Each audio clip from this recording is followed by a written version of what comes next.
I'm Raj. I'm the Creative Director at Kids Industries. It's great to be with the optimism that we're hopefully going to end up today. So as you know, this afternoon's session will be about shaping the practical blueprint for a new media ecosystem that will enable children and young people to enjoy the best possible media experience. In this session, we're going to be set up those discussions. We'll talk about the children's media experience like now and highlight some of the challenges we face in terms of how do we create a brave new world of consistently positive media experience for children and young people. We'll also highlight the positive media experiences that children are able to access now. We'll also focus on the tremendous opportunities that we have in an ever-changing digital world. So we hope to do is harness and build on a creator ecosystem that really does meet the needs of the audience. So we intend to set up some big questions and also tackle some discussions that we can have later on today. And to help us do that, we have sitting in the front row who will talk us through today is Julian Aquilina, a senior analyst from Ofcom Research and Intelligence team, John Gisby, MD at McIntosh Partners, Adam Woodgate, SVP at Media Insights at Dubit, and David Kleeman, SVP for Global Trends at Dubit. Before we get started with Julian's research, we want to hear briefly from the most important people, the children and young people, about their media experience. And this video was shared by Ofcom to mark the Safe Internet Day. We want to know about their online experiences, what's good, what's bad, what's in, and what's out. So that's why I'm here with some of my colleagues from Ofcom's online safety team at the Downside Fisher Youth Center to speak with the real experts online. So come on with me. It's really nice to chat with you guys today. Can you tell me how old you are? I'm 11. 14. 15. 12. 14. 10 years old. What kind of things are you doing on the internet? YouTube. Fortnite. Instagram. TikTok. Roblox. Snapchat. Snapchat and WhatsApp. Are you coming across things that look bad or maybe inappropriate for your age? Yeah, sometimes there's like inappropriate videos like On Fortnite, some people swear. Sometimes very inappropriate pop-ups. yeah, but I just kind of like skip past it if I don't want to watch it. Do you know how old you were when you got on TikTok? Yeah, 7. Yeah, 11, year 7. Do you know what age you're supposed to be on TikTok? 30. Yeah. How did you get on TikTok? It's just like, I just need to fake your age. Yeah. Put that I was 13 and then, yeah. And what do you like about the apps that you're using? What are your favorite things? What do you enjoy doing? What do you enjoy watching? We watch like people going to other countries like India and in the Middle East. It's easier to talk to my friends that way. Like if I needed answers for a question on my homework, or if I needed to know if they want to go out there, it's better than me meeting them up in person. Like on TikTok, you can text your friends on that too. I have friends like from different countries I play with. Some of the things that you can come across is just not right. If they like swear or make like a sound to block it. I think that these events should be happening more often because it gets younger children to express their opinions about internet safety. Thank you so much for taking the time to meet with me and my colleagues at Ofcom today. It's been great chatting with you.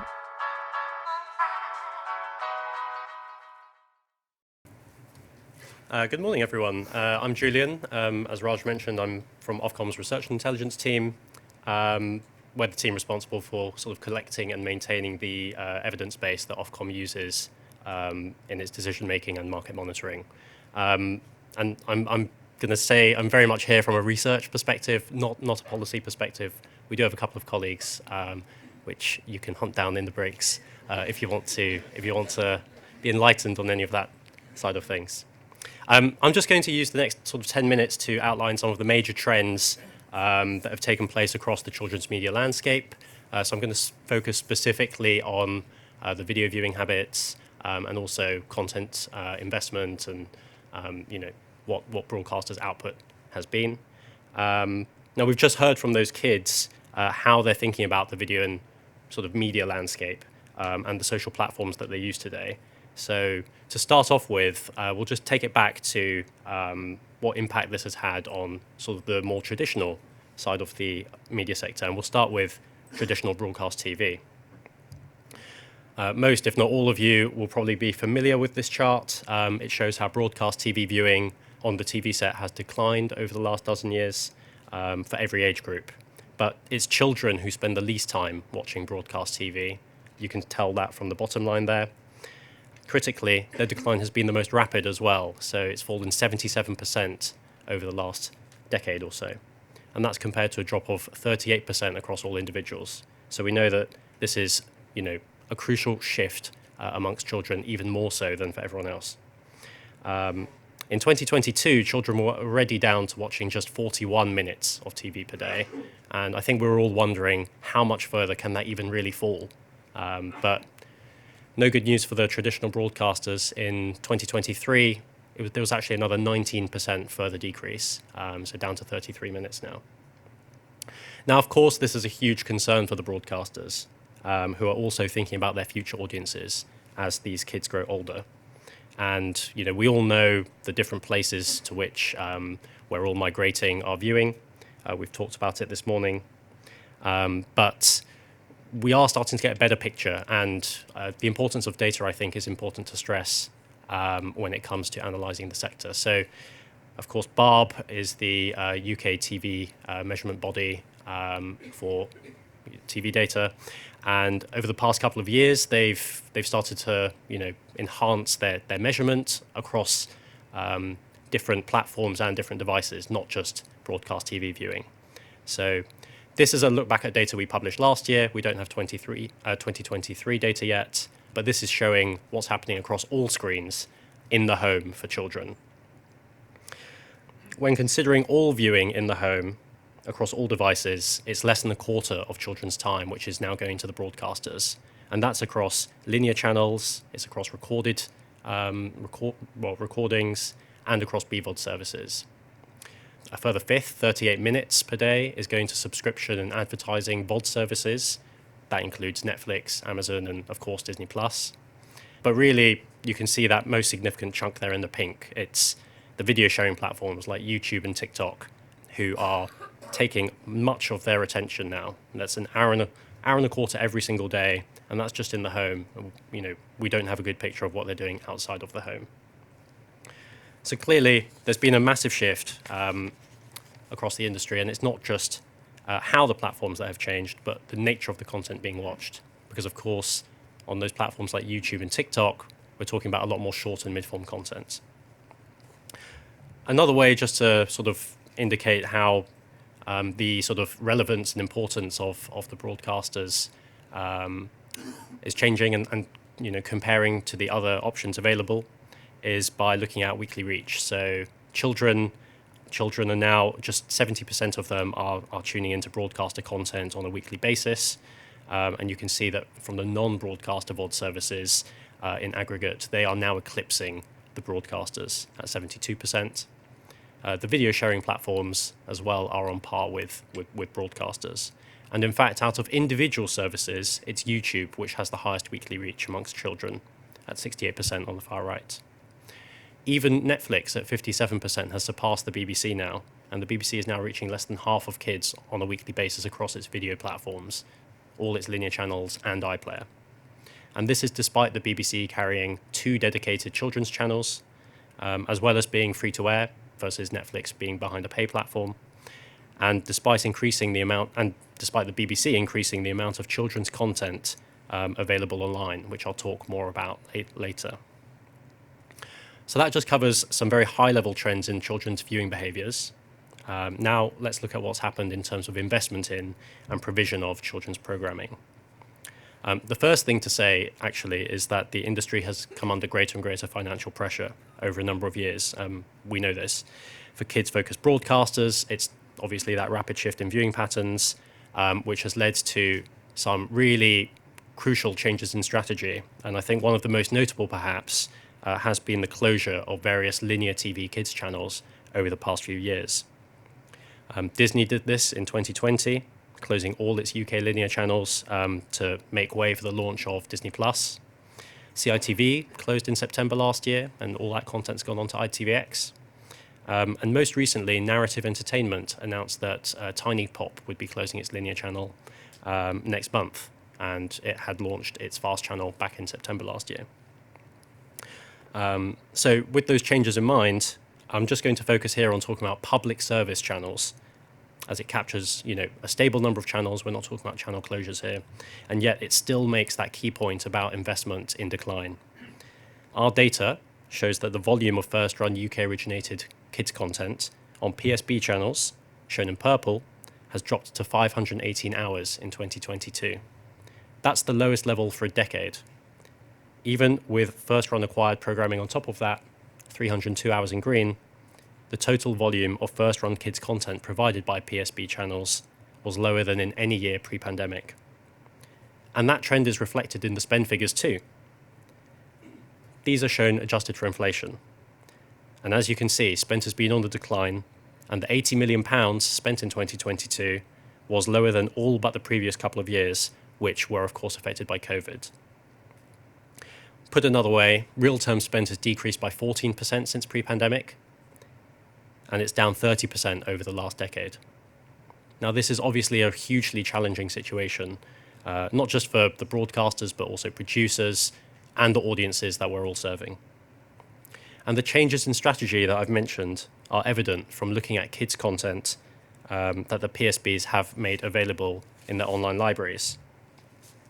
We can see here that data from Ampere Analysis shows that over the past couple of years, the PSBs have collectively added 1,800 hours to their online services. That's online children's catalogues. And that's nearly a 50% increase, so a big change. The biggest shifts have come from the BBC, adding just over 800 hours, and ITV, which of course I mentioned closed CITV, has added nearly 800 hours during this time frame. Now, we often talk about the scale of the global SVOD platforms, and it's true that they generally carry much more content than our domestic broadcasters. But however, we can see that the volume of children's content on iPlayer is more on par with those global platforms. And of course, some of the content available on those global platforms is content originally commissioned by public service broadcasters themselves.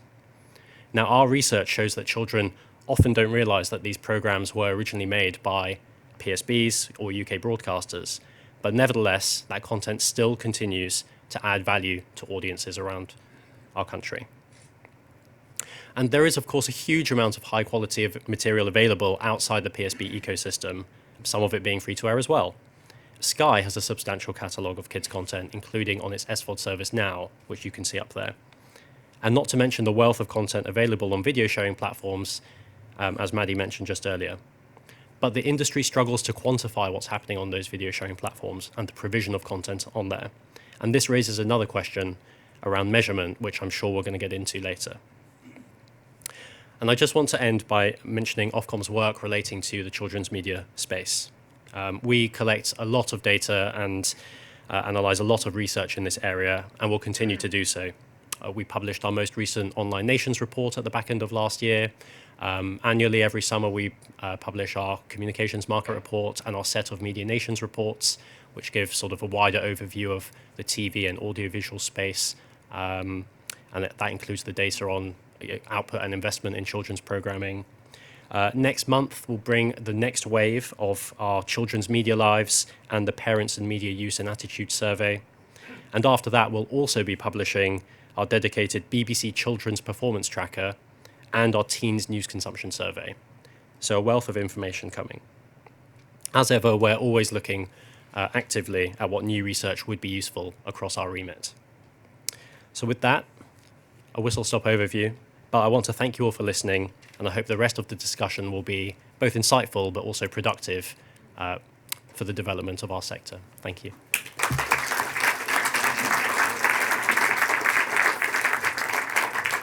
Thank you, Julian. There'll be time for questions and comments at the end, but next up we have John going to share some of our research commissioned by the BBC, Sky and 5 that looks at how children access culturally relevant media and has changed over time and is offering what to the audience as viewing behaviour moves online. Good morning. I'm going to start with a quick story. It's a story about Einstein. Allegedly, Einstein was once asked, if you had an hour to save the world, how would you spend your time? And he's alleged to have responded, I would spend 55 minutes making sure I really understand the problem, because if I really understand the problem, then it'll only take me 5 minutes to find a solution. I've been to lots of events like this on this topic. I've read lots of papers that have been published over the years, all passionately argued. there is a risk that we can jump into solutions before we've really understood the market, really understood what children are doing, and therefore we design solutions that won't necessarily work.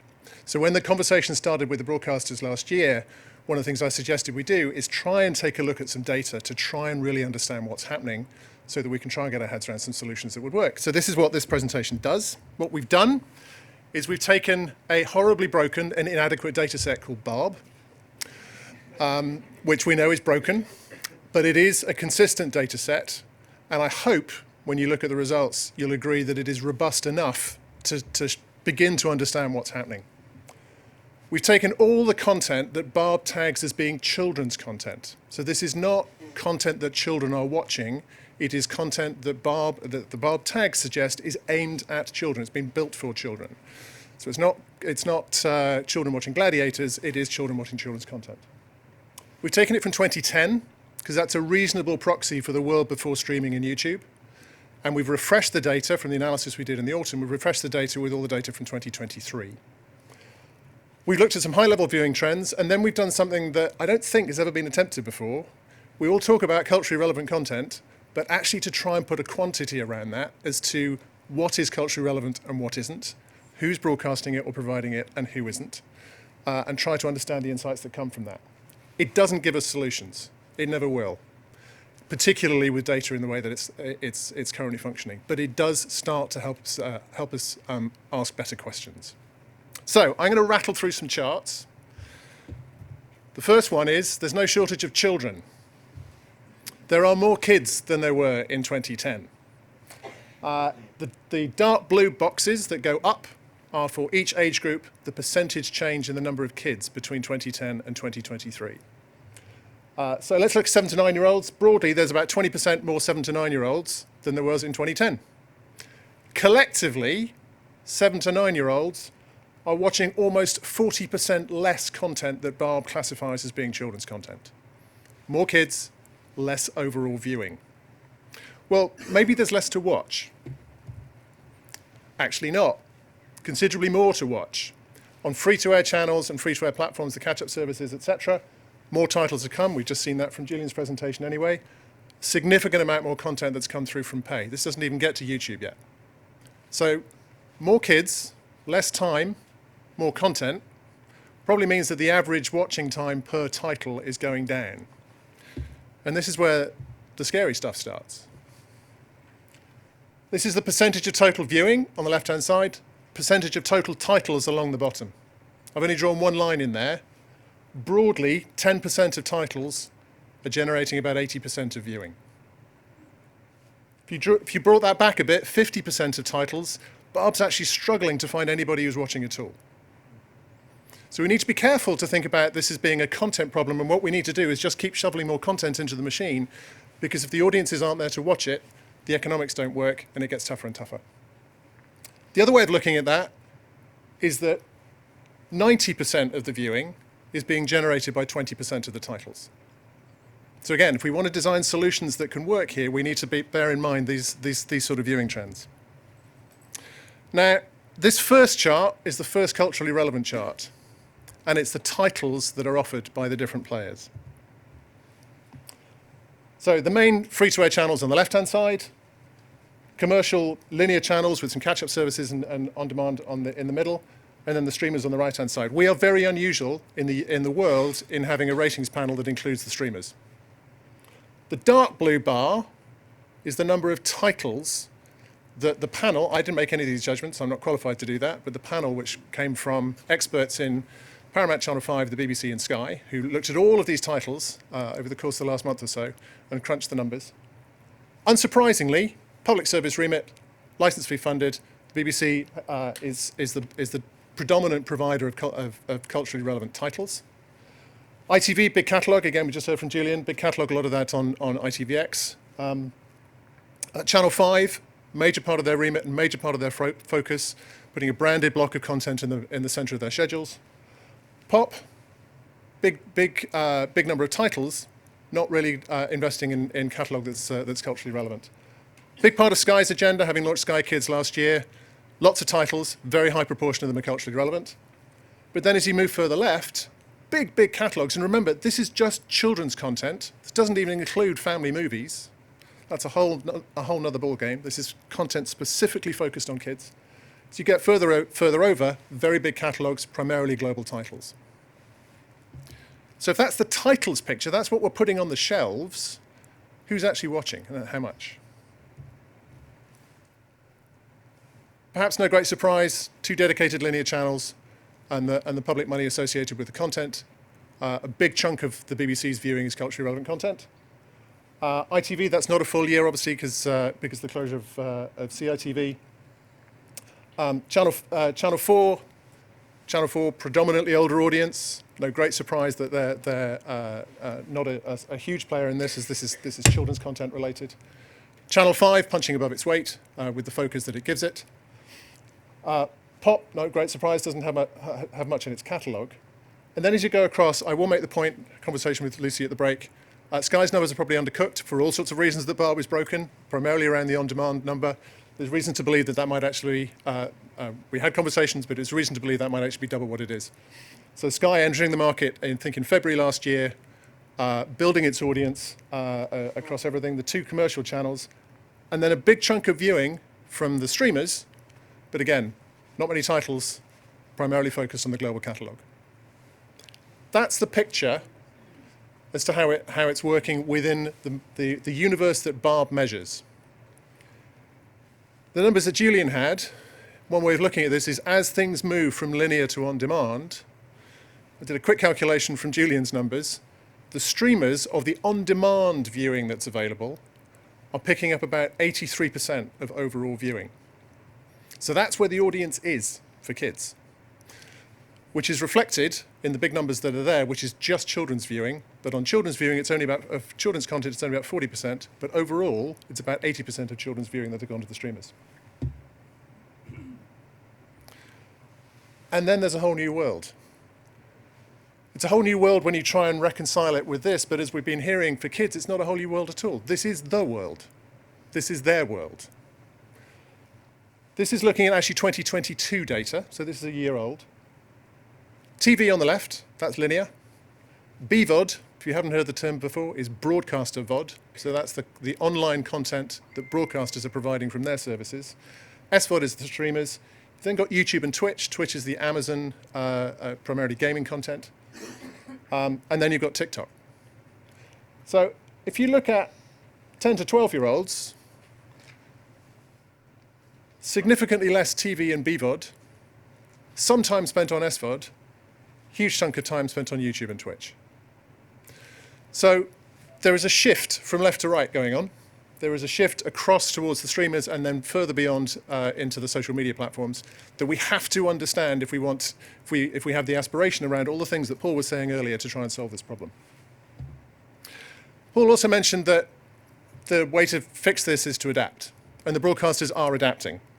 So if you look at what Sky is doing, looking at where the audience is, looking at the partnerships that can engage them in different places. Big partnership with Sky News and First News around news to get content both onto different channels and into schools. Similarly with Sky Arts, the annual Arts Week that's getting content into 8,000 schools and 13,500 teachers in the course of the last year. Embracing YouTube, already more than 100,000 subscribers with content from beyond the paywall, and with Sky VIP finding new ways of doing offline promotion that can engage in originals. Paramount Channel 5, in terms of the Nickelodeon channels and what's happening with Milkshake, location-based entertainment, live events, live theatre, and again embracing YouTube. 6 million subscribers to the Nickelodeon UK channel alone, and Milkshake having hundreds of videos covering everything from dance classes to cultural events. And last but not least, the BBC, building on its heritage and getting content into schools with bespoke content that's created and tailored for schools audiences through Newsround and things like Bite Size, and a new series around BBC Teach Live. Again, location-based entertainment and live events with the Proms and Alton Towers, and really trying to embrace and figure out what the world of these new platforms looks like by distributing content not only on YouTube, but on TikTok and on Roblox, and on the web, and increasingly through apps. So over 1 million downloads of the CBeebies app over the course of the last year. So broadcasters adapting to this very, very different world, following the behavior of kids, trying to understand and follow the audience needs. And if I just sum up very quickly, to go back to Einstein, we haven't had 55 minutes, but maybe how he defined the problem. We've always talked about market failure in this sector. The idea that the market won't necessarily provide the sort of content that we would want our kids to watch. And one reason that it won't, it's a difficult thing to say, but it's kind of true, is that kids and parents wouldn't necessarily buy the sort of content that we would want our kids to watch. That's a definition of market failure. But the market itself has fundamentally changed. And therefore, any intervention or anything we try and fix or any solutions we propose or any investments we choose to make have to recognize that the market has changed, have to be designed with the way the market is operating today and will operate tomorrow, not with maybe how we might like it to operate, which was yesterday and before. So this is not about solutions, that's this afternoon, but it is hopefully a way of setting some context for this, which is we have to recognize what kids are doing now and the structure of the market now if we're going to have a fighting chance of getting this right. I will pause there.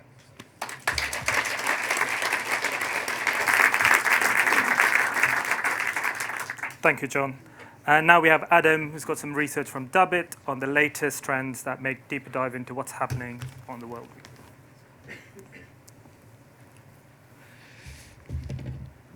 Thank you.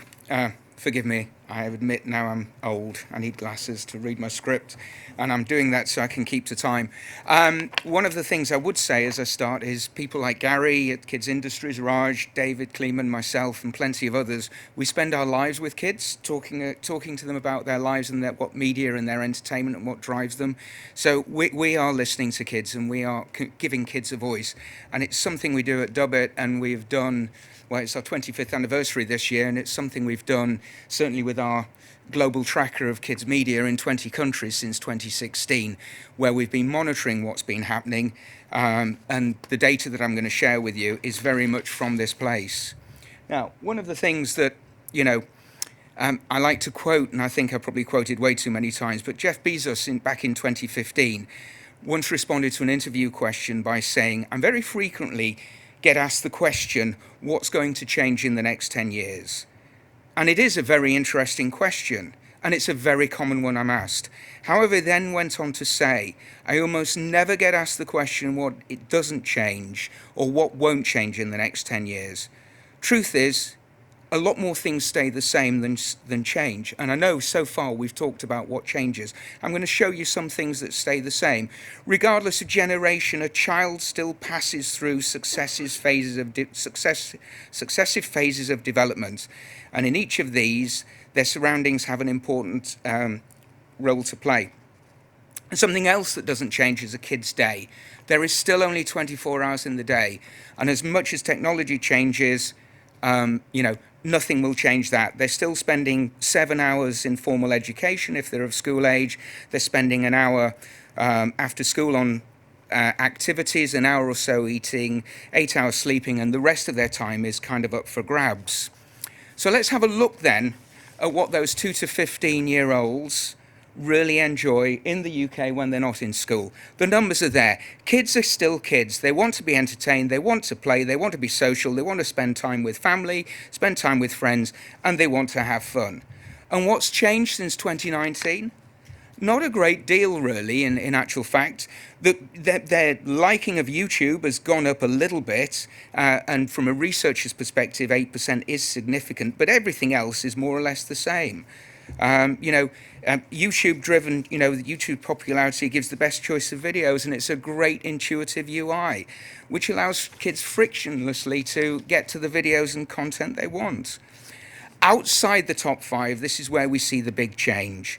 I've picked 4 things here, and you've got the ranking in the bold and the ranking of where it was in brackets. So, for example, watching children's TV has dipped from 9th to 14th place, and you can see the rest of them. But let's have a look at the change compared to pre-COVID. Significant declines here in children's liking of doing these different activities, down by 30% for TV, down by 22% for going to the cinema, down by 16% for reading, and perhaps the novelty of liking social media is that to some extent, some of it, the novelty has worn off over the last 4 years. Now, anyone born from 2010 onwards is classed as Generation A. It's the same year the iPad came about. We at Dubit call them the ICANN generation because this is a generation that's never known a time without touchscreen, mobile, interactive, on-demand media. And this is the first generation that's been able to curate their own media lives and choose their entertainment how they want, obviously with parents' supervision. But the line graph shows the proportion of children by year of age with their own tablet, their own smartphone, their own TV set. And through to the age of 10, children are primarily likely to be using tablets for their entertainment choices. From the age of 9, we can see the point of inflection where smartphone ownership grows rapidly. And by the start of the secondary school for kids in the UK, the PC in the pocket, the portable, cellular connected, convenient device is the device that they're most likely to be consuming their content on. And then when it gets to the screens, how long do we think that they're spending on them? Well, this is from our data, and this is the average per week. So in the UK, the TV is still the biggest screen. It's the best screen, it's the highest fidelity, it's the one that kids ideally would like to use because they can enjoy stuff on it. And kids spend 90 minutes more on a TV than they do on any other device. Now, obviously, this is aggregated across 2 to 15, which is a big age. And you no doubt will appreciate that once kids get to 10, 11, the smartphone really dominates. But you can see really the pattern of time that they spend on the screens. Now, the first one I hope you'll go, oh, wow, at is the next slide. So what this is showing is what kids do on a television, only a television. For me, the 3 big things that stand out in this slide are, firstly, look at 2020. When the first lockdown happened. Before that, on the TV, broadcast dominated. We hit 2020, and all of a sudden, broadcast starts slipping. We see SVOD, which had been growing slowly, taking its place. And then post-COVID, we've just seen the decline in broadcast. The other thing that I want to point out is there was the dip in April 2021 when the UK opened up.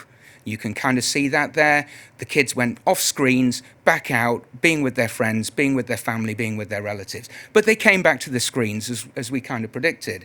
But look at YouTube and the proximity between YouTube on the television set and broadcast. Those lines are getting very close. If I showed you the US data, 18 months ago, those lines crossed. So the US data that we have 18 months ago, the lines crossed, and I think that is something really significant to be aware of, because YouTube becoming the second biggest thing on the television is a real game changer. So, the average time children and teens spend using screens in the UK, just shy of 2 hours, one day, 21 hours. How's that split by activity? Well, here's the top 5 activities. So on the 4 screens that kids use, video in all its forms. So whether that's broadcast, satellite, BVOD, SVOD, AVOD, FAST, TVOD, whatever you want to think, it dominates. Just under 16 hours a week. Playing games is ranked second. Not even half the amount of time they spend on video is on games. Still significant, still bigger than it used to be, but it's not as big as video and in all its forms. Education comes third, and you can kind of see the rest. And then when we split video out by the different things that they can do on video, and I've split it for the first time into the different ages, so preschool, early primary, preteen, and young teens, you can see 2 things really that stand out for me. Preschool was always thought to be a strong spot for kids' broadcast channels. However, since the advent of the iPad, really, who's done iPad Frisbee on a Saturday or Sunday morning? I know I have as a dad. And I regret it now, but parents have not taught their kids linear habits. And I've been saying this, and my predecessors have said this for many years. So children are not developing a linear habit. They think everything's on demand. And I did say this is a generation that believes touchscreen, mobile, interactive, on-demand media is their way. Look at 9 to 12. Look at other video, which includes what John was talking about, TikTok, YouTube, other video sources like Twitch.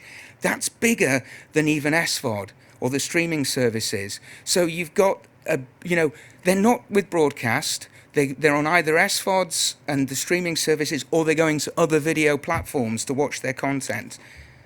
I just want to show a quick contrast with France. Now, obviously, French parents much stricter. They control, particularly with preschool kids, video media consumption much more so. We see this across our European data. Two things I'd point out with France. 9 hours a week, just over on TV-like content. 2 to 8 watching more streaming services than broadcast, but 9 to 12 spend more time watching broadcast than any other form of video. And then the 13 plus, well, a bit like the UK, other streaming video is their thing. A couple of other bits that I need to go through with you. That is that measurement is broken. It really is. This is our data for across various forms of entertainment. And we always say in Dubit, children and teens are everywhere, and everything competes with everything. And the table shows the weekly reach across various different things that kids consume.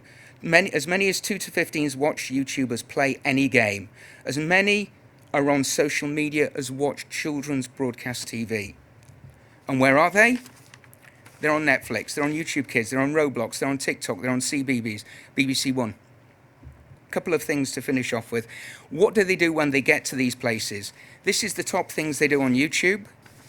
Primarily they're on, unboxing, how to. Notice the difference in ages. When they get to the games, Fortnite, Roblox, driven by social. And I think the one that I really want to draw your attention to, and I will dwell on for a minute, is social. Each social platform they use in their lives has a distinct purpose. It's not just, they don't just use social media. Everything delivers against a need. So chatting, Snapchat, video, YouTube, TikTok, pictures, Pinterest, who'd have thought? X to stay up to date, sharing stuff they find interesting. And just really quickly, I think, thank you for your time. The presentation will be available. Happy to talk to you about the stuff in detail. But I think we've got to sort out the measurement problem across all platforms. We've also got to think differently. We've got to encourage parents to rebuild a linear habit. I think FAST will help. But when it comes to capturing an audience's attention, we've got to have great content, we've got to have breadth of genres, and we've got to innovate and try new things. Something we've always done in this country. So thank you.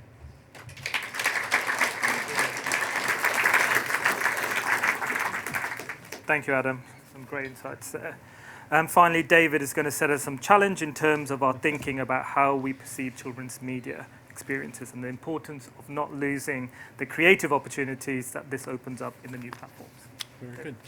Thank you very much for having me here. I'm identified on the screen as being from Dubit, but I think what I talk about today is actually going to be less based on data. Adam's done a fine job of that, and more based on my 35 years of experience in children's media, watching as technologies emerge, watching as they become ubiquitous, seeing marketing promises made and then not particularly kept, and seeing how children's needs are, and probably more often aren't, considered in the launch and the evolution of devices and platforms. I think one reason why we're here today is because we always seem to miss the boat and fail to shape new media landscapes. From TV to computers to the internet to mobile media to the metaverse, every new leap in media has been marketed to parents and regulators, to be honest, as well as being important for kids' learning, as important for their engagement, as well as for their entertainment. Once the technology or the platform becomes popular and penetrated enough into the market, however, kids fall behind. They're less profitable than adults, and they're more difficult to reach than adults, more regulation on them. That said, while most technologies aren't designed for kids, kids are often the early adopters and the early adapters. The iPad is a perfect example of that. Not made for kids, but kids saw it and said, oh, I can think of things to do with that, and the industry follows. They will hack any device or platform that they see will meet one of their needs or their wants. And that's when we as an industry play catch up. That's when we, whether it's through regulation or to fix dangers, or fix loopholes or shortcomings, or with funding that supports child-specific spaces, that's when we end up playing catch up. We're not blameless as an industry. When something new appears, we often tend to other it, to believe that we have the exclusive claim on quality and that therefore young people will keep coming back to us. But as Adam just summarized, kids and teens are increasingly using what we would call user-generated content platforms. Roblox, Fortnite, Minecraft, YouTube, TikTok. Stop for a second and say we know that children under 13 are not supposed to be on a lot of these platforms, but for the purpose of today, we also have to stipulate they're there. We know they're there. 79% of UK 2 to 15-year-olds watch YouTube at least weekly. Over half of 9 to 11-year-olds and a third of 11 to 15-year-olds play on Roblox at least weekly.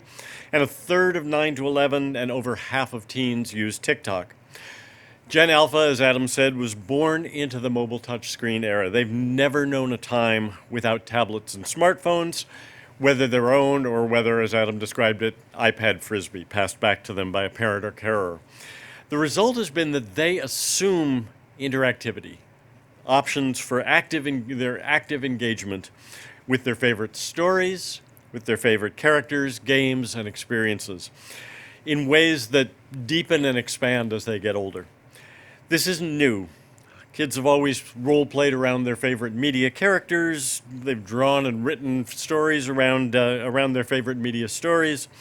But now the images and videos that are created by fans using widely available and often free tools can be indistinguishable from the original IP owner's creative works. The platforms that themselves have become production tools, the Amberry videos that are created in Roblox, sort of building the story in Roblox and then exporting it to video, have get 10 million monthly views on YouTube.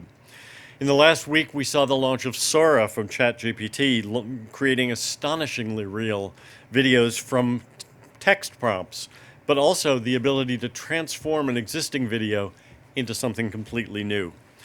And further, fans can share their creations worldwide. When I was little, if I wanted to draw a picture of my favorite TV show, I could only show it to my next door neighbor. Now it can go global. They can find a community that shares their passion, and often they can even transform the canon of the original IP by feeding back to the creators. We know how these platforms have both benefits and risks, particularly for young users. In some recent research that we did for Dubit with parents in 8 countries, we found both that parents don't trust the UGC platforms and that they see certain benefits to them. They say YouTube contains offensive, misleading, false, dangerous content, that it's overly commercial. They don't know these influencers that their kids are following. They don't know anything about them, and they've certainly seen stories about ones that have gone bad in the past. But at the same time, they also say that YouTube teaches their children creativity, that it enables children to do things for themselves, that it supports their learning and development, that it satisfies their passions and interests. It's not the platforms, it's the content. And the challenges of the UGC platforms, user-generated describes the platform structure, not the content type or quality.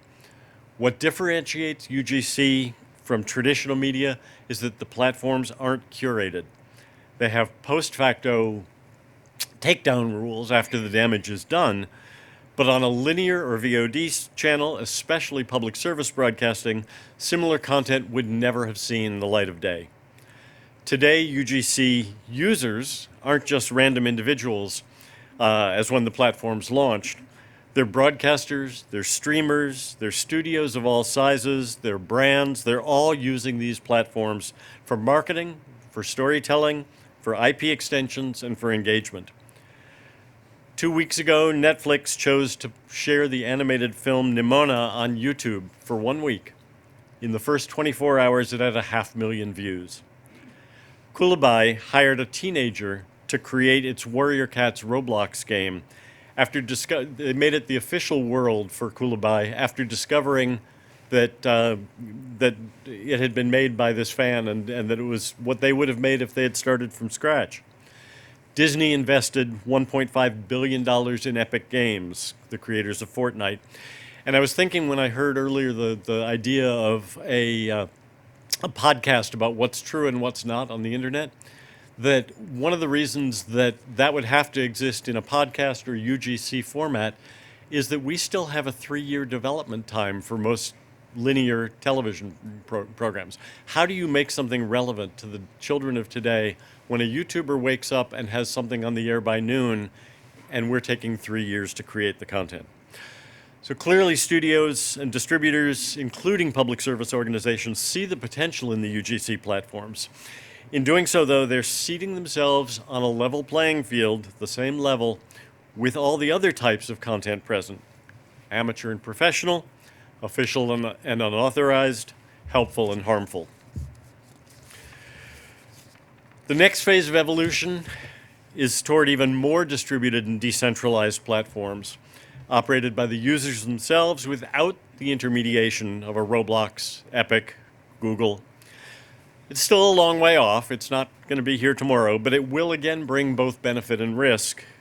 The opportunity for public service media to control its own spaces and engagement, and the ability for people to create their own communities of interest and action, balanced, of course, against the whack-a-mole of rising worlds, again, without editorial oversight or necessarily even the kind of moderation that we have now.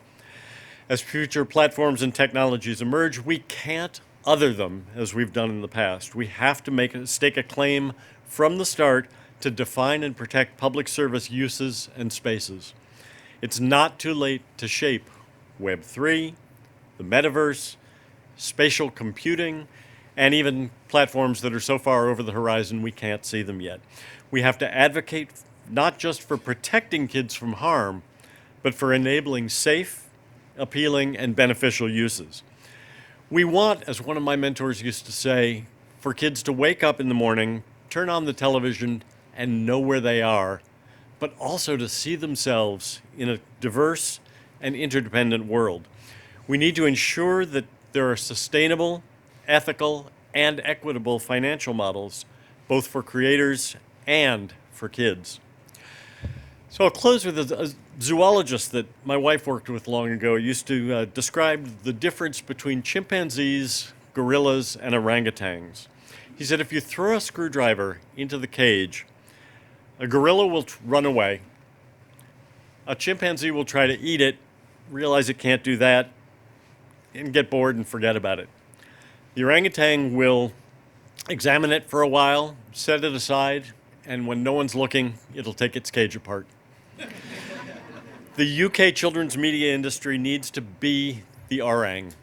We need to examine these emerging tools, understand what makes them so attractive and where the dangers lie, then take them apart and rebuild them to our and our audience's needs. Thank you.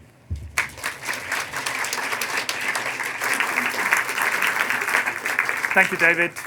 Would you guys come join us on stage? We've covered a lot of data, some strong insights, so here's an opportunity for some questions, some comments. Please do share. I'll come.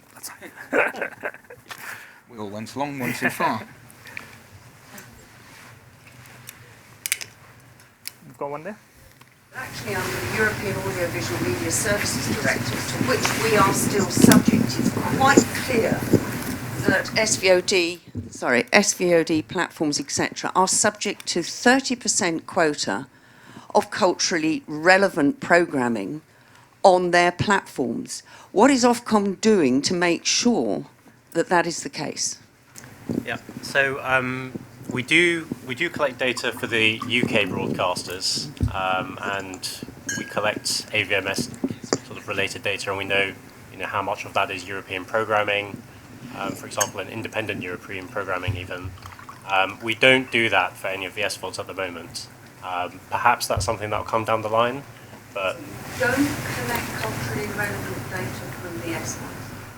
No, we don't. We don't really collect any data from the SVODs at the moment within our remit because we're not, we don't have the powers to do that. That's something that might be coming down the line. Hi, Henry from the Turn on the Subtitles campaign. A really dumb question. What is culturally relevant content? Shall I give that a go? Where shall I start? It's a whole bag of snakes. The exercise that we did, I mean, the reason that I thought it was worth taking a stab at it is I don't think it's ever been attempted before. It's hard. What we did, it's clearly a subjective judgment, but what we did is put together a range of criteria, which is this a recognisably British setting, cast, topic, story, sensibilities and values, iconic British content that you kind of go, yes, that's clearly British, that's about as vague as it gets. We looked at the BFI criteria. BFI have a set of criteria about how they classify content that they can put investment in or tax credits towards in terms of qualifying as British. Inevitably, this is subjective because I don't know that Ofcom's ever attempted. I don't know if anybody's ever attempted it in any category. My sense is the measurement's broken, but we kind of got to start somewhere. Thanks. Wonderful statistics, incredible change we've seen over a very short period of time. I'm a developmental scientist. I study actually what's going on in the mind of children and how that development may or may not be associated with kind of media exposure.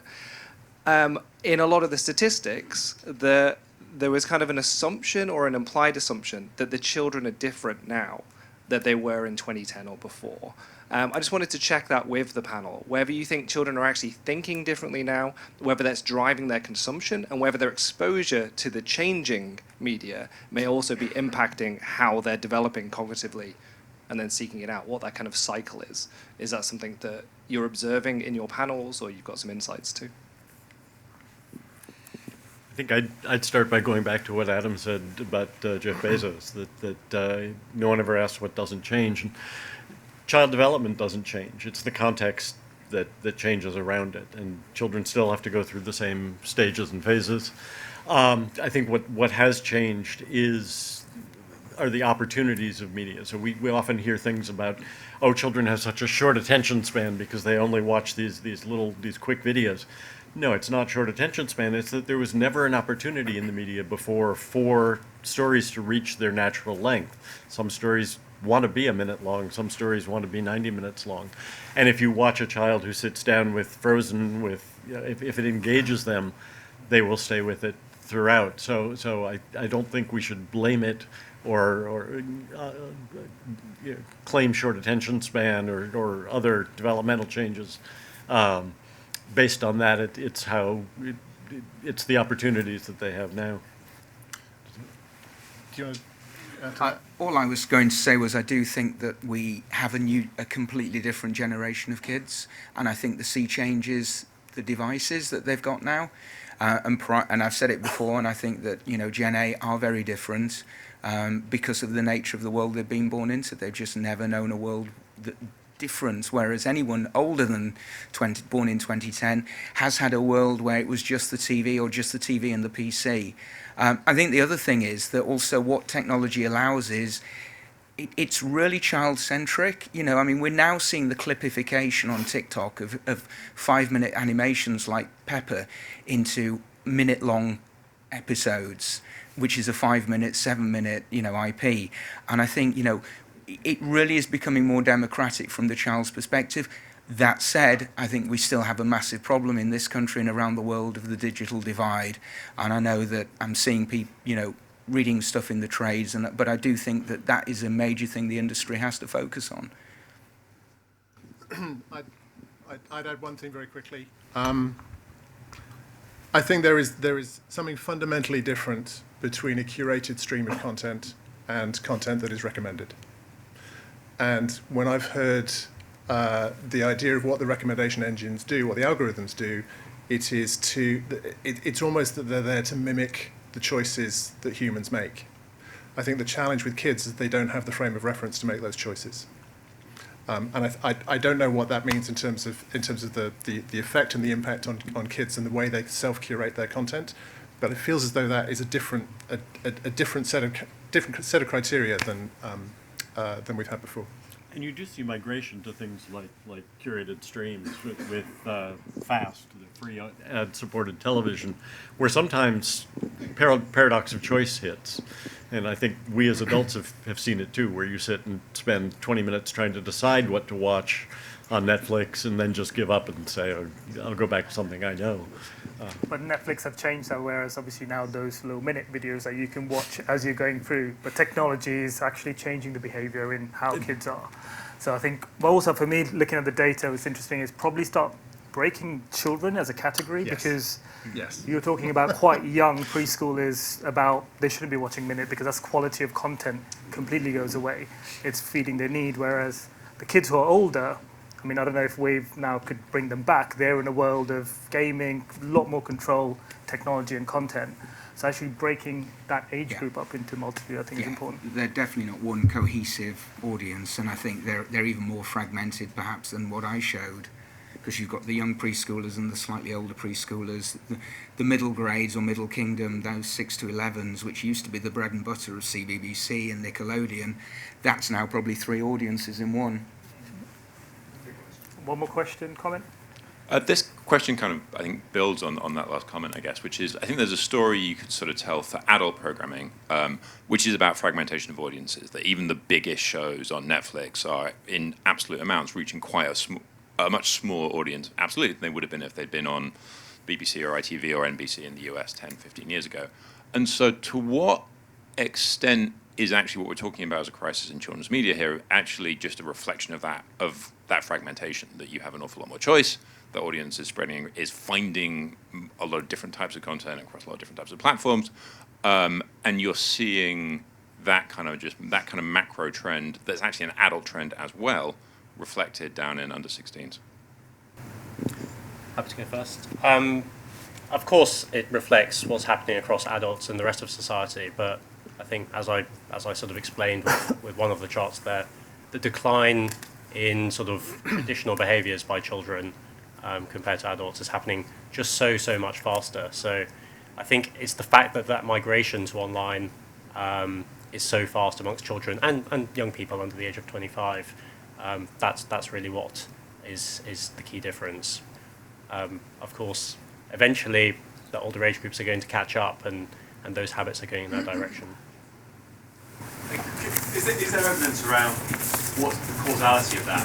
Because at the same time, the investment in children's content and the number of hours, you painted a 10-year picture, you go back 20 years, we've lost 80% of our original hours.